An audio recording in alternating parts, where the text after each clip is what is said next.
하나님 말씀 민수기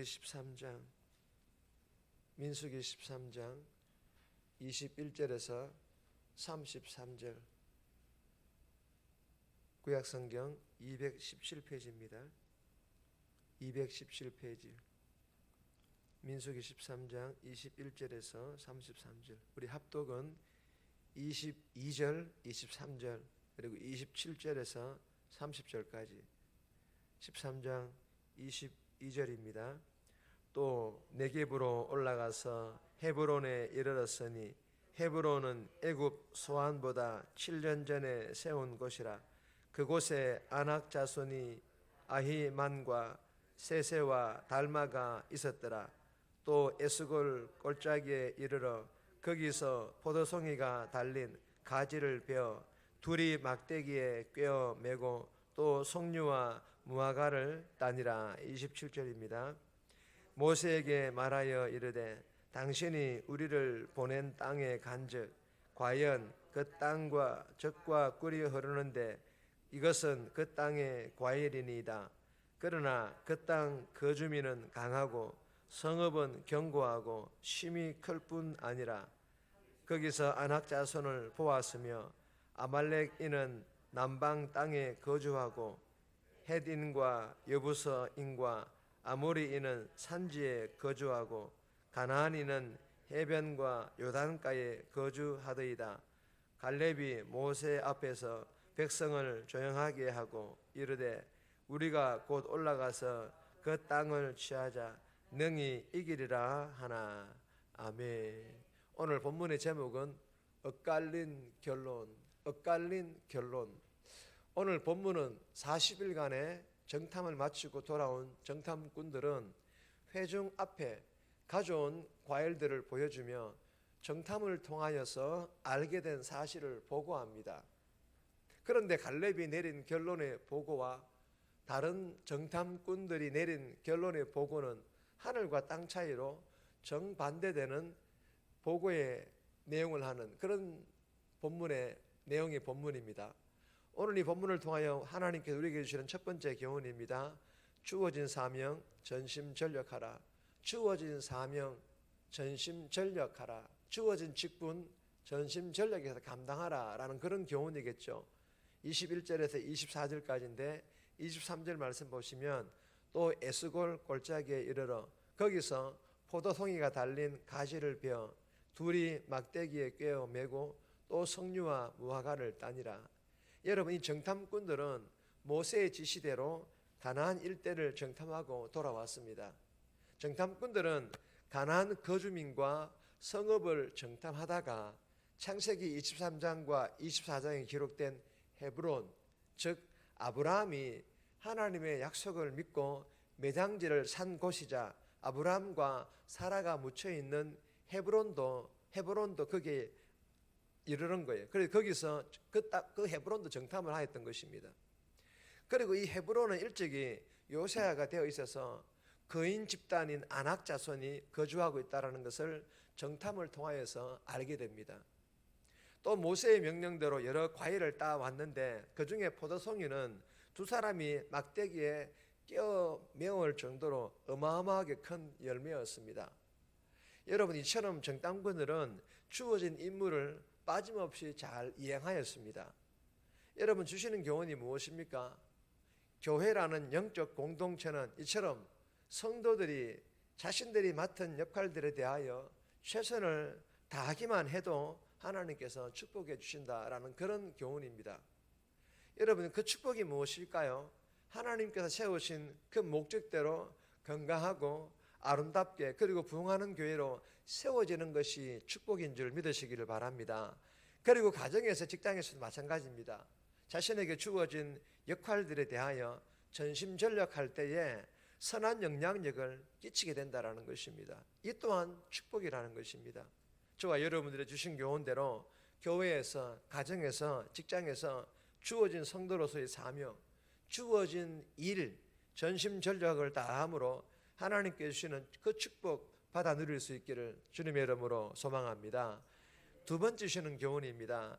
기도로 분별과 지혜를 구하라. 자, 기도함으로 분별할 수 있고 또 기도함으로 하나님의 지혜를 구하라라는 그런 교훈입니다.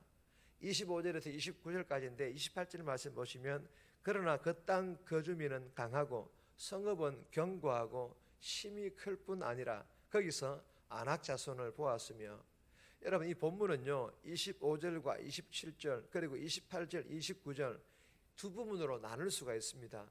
참 안타깝지만 25절과 27절까지만 있고 28절에서 29절 말씀은 없었으면 참 좋겠다라는 생각을 지울 수가 없습니다. 왜 그런 생각을 지울 수가 없을까요? 이 28절과 29절 말씀이 부정적 보고의 시작이 되는 말씀이기 때문입니다. 정탐꾼들은 40일간의 정탐을 마치고 돌아와 가져온 과일을 회중들에게 보여주며 가나안 땅이 젖과 꿀이 흐르는 곳이라고 보고했습니다. 그것이 25절에서 27절까지의 말씀이에요. 여기까지만 딱 보고했으면 좋았을 걸. 하지만 곧바로 그 땅은 이미 강력한 민족들이 차지하고 있고 그들의 성읍은 크고 견고한 요새이며 거인 족속인 아낙 자손도 지금 그 땅에 거주하고 있다라고 부정적 보고의 시작을 알리는 보고를 하고 맙니다. 그게 28절에서 29절까지의 말씀입니다. 없으면 참 좋겠다라는 그런 말씀이죠. 여러분 이 말씀은 사단의 이 유혹이 개입되었다라는 그런 의미의 말씀이기도 합니다. 사랑하는 여러분, 주시는 교훈이 무엇입니까? 어떤 공동체건 이런 두 가지의 상황들이 항상 생겨나고 충돌한다라는 것입니다. 교회 공동체도 예외는 아닙니다. 여러분 교회 공동체도 완전한 공동체가 아니에요. 여전히 부족하고 문제 많은 사람들에게 모여있는 그런 공동체이기도 하다라는 것입니다. 예외일 수 없다라는 것입니다. 이럴 때 영적 지도자를 비롯하여 모든 성도들이 합심하여 하나님의 지혜를 구하는 기도를 하여야 합니다. 그리하면 무엇이 옳고 그른지, 즉 사단이 미혹하고 유혹하는 것을 분별할 수 있다라는 것입니다. 여러분 대명교회와 대명의 성도들이 하나님의 약속된 복을 따라가는 길에 물리쳐야 할 사단의 유혹들을 잘 분별하여서 이김으로 믿음이 성장하는 복과 더불어 하나님의 약속된 복을 마음껏 받아 누리는 그런 성도들이 되기를 바라며 그리고 부흥하는 대명교회로 세워져 갈 수 있기를 주님의 이름으로 축복합니다. 뭘 함으로? 기도함으로 하나님 주시는 그 분별의 능력과 지혜를 통하여서 말입니다. 세 번째 주시는 교훈입니다. 믿음이 있으면 하나님의 능력이 보인다. 믿음이 있으면요 하나님의 능력이 보인다라는 그런 교훈입니다. 30절 말씀 보시면 갈렙이 모세 앞에서 백성을 조용하게 하고 이르되 우리가 곧 올라가서 그 땅을 취하자 능히 이기리라 하나. 여러분 백성들을 조용하게 하고 이 말씀은 10명의 정탐꾼들의 보고를 들은 회중들이 두려워 어찌할 줄 몰라 술렁일 때 그때를 말합니다. 그때에 갈렙이 나서서 침착하라며 조용히 시키고 있는 그런 말씀입니다. 그리고 나서 갈렙이 무엇이라고 선포합니까? 우리가 곧 올라가서 그 땅을 취하자 능히 이기리라 라고 선포를 합니다.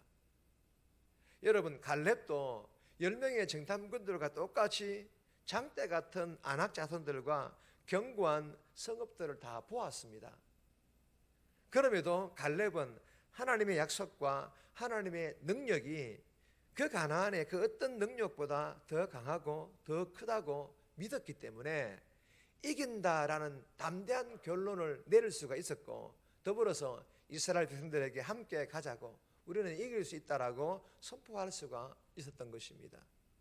저와 여러분들에게도 갈렙과 같이 세상의 그 어떤 좋은 것과 능력과는 비교할 수 없는 하나님의 그 약속과 하나님의 그 능력을 믿고 오늘 하루도 그 하나님의 약속의 말씀을 붙들고 그 능력과 함께해서 승리하는 그런 복된 삶 살아갈 수 있기를 주님의 이름으로 축복합니다. 네 번째 주시는 교훈은 제목만 읽겠습니다. 믿음이 없으면 눈에 보이는 것만 본다. 반대죠. 세 번째 교훈과 믿음이 없으면요 눈에 보이는 그것만 보입니다. 큰 것만 보이는 거예요. 안악자수만 보이고 장대한 거인들, 견고한 성읍들만 보이는 거예요. 하나님의 그 능력은 사라져 버린다라는 것입니다. 31절에서 33절까지인데 개인적으로 꼭 묵상하시기를 바랍니다. 정리합니다. 교회, 가정, 직장에서 주어진 성도로서의 사명, 주어진 일, 전심전력함으로 하나님 주시는 그 축복을 받아 누리게 해달라고, 모든 성도들이 하나님의 약속과 능력을 믿고 합심하여 기도함으로 사단의 유혹을 잘 분별하여 믿음이 성장하는 성도, 또 부흥하는 대명교회가 되어지게 해달라고 이 새벽에 기도하며 오늘 하루도 살아갈 수 있기를 주님의 이름으로 부탁드립니다.